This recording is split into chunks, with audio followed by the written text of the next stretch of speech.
dalam mendakwahkan manusia kepada agama Allah. Allah memerintahkan di dalam Al-Quran, ud'u ila sabili rabbika bil hikmati wal mau'izatil hasanati wajadilhum billati hiya ahsan.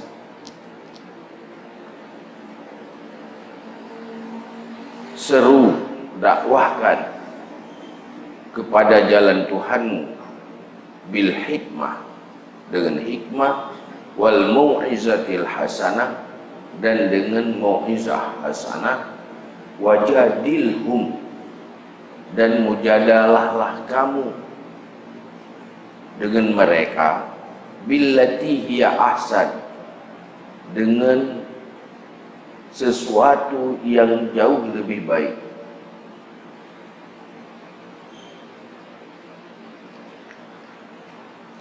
Keberhasilan Rasulullah sallallahu alaihi wasallam di dalam mendakwahkan agama di periode Makkah, sebelum ada kekuatan, yaitu dakwah bisir, pribadi ke pribadi, dalam suasana yang penuh dengan tantangan, sehingga diperintahkan harus hijrah ke Madinah untuk membangun sebuah kekuatan baru untuk mendakwahkan Islam. Periode Madinah adalah periode dakwah bisir, tapi dakwah sungguh ada dengan kekuatan dan kekuasaan.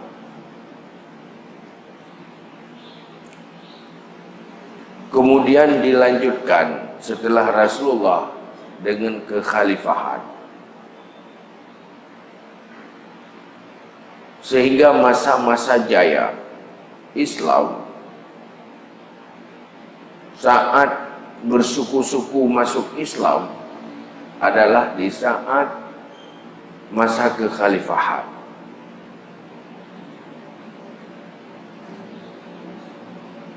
Dan akhir daripada dakwah, daripada masa Rasulullah sallallahu alaihi wasallam.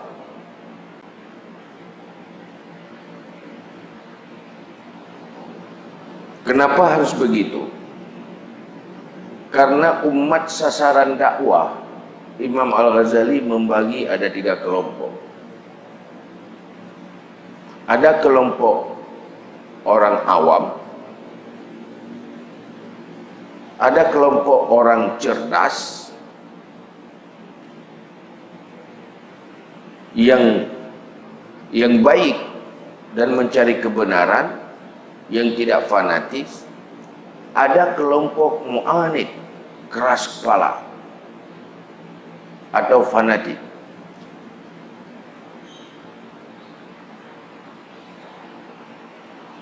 Heboh kelompoknya selalu berhadapan dengan dakwah. Dakwah selalu berhadapan dengan heboh kelompok.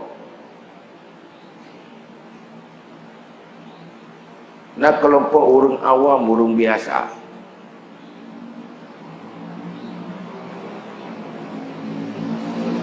yang orang awam, orang biasanya dakwah butuh panutan. Hanya mengikuti kepada dakwah pribadi-pribadi yang merasa simpati kepada pribadi. Yang mengenang, yang berwibawa apa pandangan ganyan, yang paling dihormati kenan ikut. Butui ngana butui ho pokok kena ikut.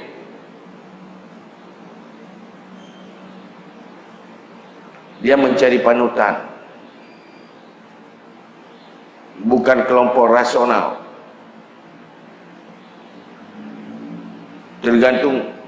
Bukan tergantung apa yang dibicarakan, tapi tergantung siapa yang berbicara. Ini yang pertama. Yang kedua, nak kelompok rasional.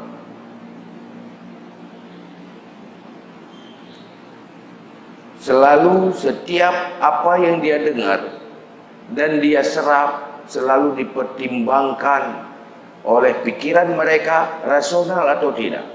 Terserah siapa yang ngomong.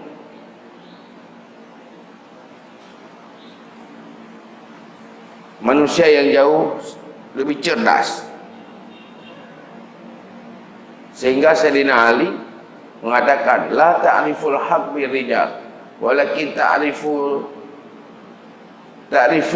rijal bil haq, atau ta'riful haq ta'rifu ahla. Jangan engkau mencari kebenaran dengan orangnya, tetapi kenallah kebenaran, maka kamu akan kenal orang yang benar.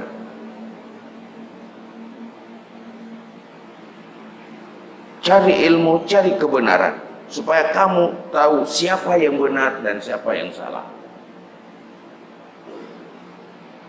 Ini yang kelompok rasional. Nah, kelompok kabotu yang krule, sombong, keras kepala, atau fanatik dalam kesalahan. Nyan yang sulit dakwah. Anda dengar tepuk ke? Boleh mereka orang yang kurang cerdas, boleh mereka orang-orang yang sangat-sangat cerdas.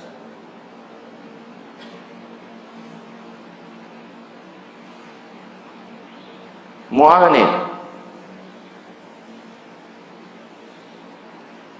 sudah tidak tahu dan tidak mau tahu, sudah tidak mengerti dan tidak mau mengerti. Nyoperti kerhule nyan gadah careng, hana pun tak bercareng roh, gadah careng. Kurang kerhule nama lom ada kala leyang kerhule, yang ada careng. Ada kala careng kerhule nyampi gadah careng. Itu harus dengan power, kekuasaan, kekuatan.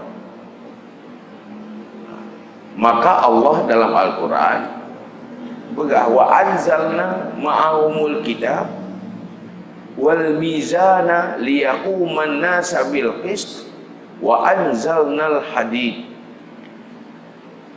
Kami turunkan beserta mereka itu kitab, wal mizan, timbangan, liyaquman nasa bil qist, supaya dia menghadapi dan mengurus manusia dengan keadilan. Wa anzalnal hadid, dan kami turunkan besi. Antara ayat anzalnal, kitab, mizan dan besi, korelasi ini. Maka mufassirin menggambarkan itu sebuah kekuatan, senjata kekuatan.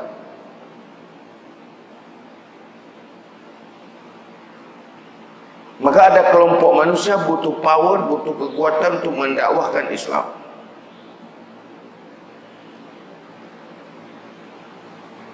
Maka dalam Al-Quran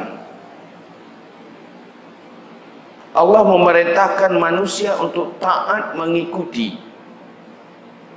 tiga: ati'ullah wa ati'ur rasul wa ulil amri minkum. Taat kepada Allah, taat kepada Rasul, wa ulil amri minkum, pemimpin-pemimpin kamu. Pemimpinnya bagaimana? Pemimpin yang memerintahkan, yang tidak bertentangan dengan perintah Allah. La ta'ata li makhlukin fi maksiatil khaliq.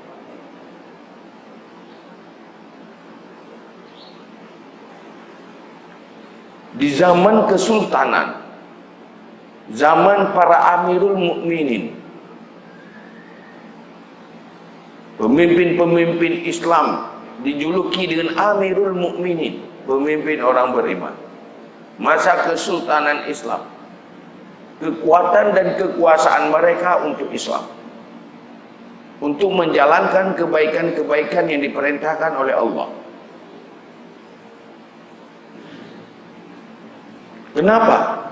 Karena memang kekuasaan berada di tangan pencinta Islam dan orang yang membawa misi Islam. Begitulah kehidupan manusia.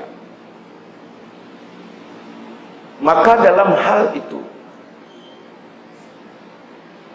apabila Islam didakwahkan hanya dengan hikmah wal mau'izah hasanah, jangkauannya hanya untuk sebagian kelompok, tidak terjangkau secara menyeluruh. Jadi Islam yang nahino di Aceh karena pernah berhenti oleh dakwahnya para ulama dengan ilmu. Karena pernah berhenti. Nyo dakwah dengan ilmu hanya pernah berhenti. Dakwah dengan kekuasaan masa Kesultanan Islam, kemudian menghadapi penjajahan, berhenti masa Kesultanan Islam, berhenti dakwah Islam lewat kekuasaan, tapi dakwah lewat bil kitab wal hikmah tidak pernah berhenti karena masih ada para ulama yang tetap komit menjalankan dalam semua situasi. Maka Islam kekal lewat dua kekuatan. Kekuatan taklim para ulama. Kejut urang temu beut nak sampai tahu yang itu beut makhluk jinak. Manusia-manusia yang TI. Nyo malamnya urang ron ya beut kena. Nyo tak makhluk yang TI. Hai dah giring yang klik-klik je. Pada persen mereka yang di luar tidak mampu dijangkau.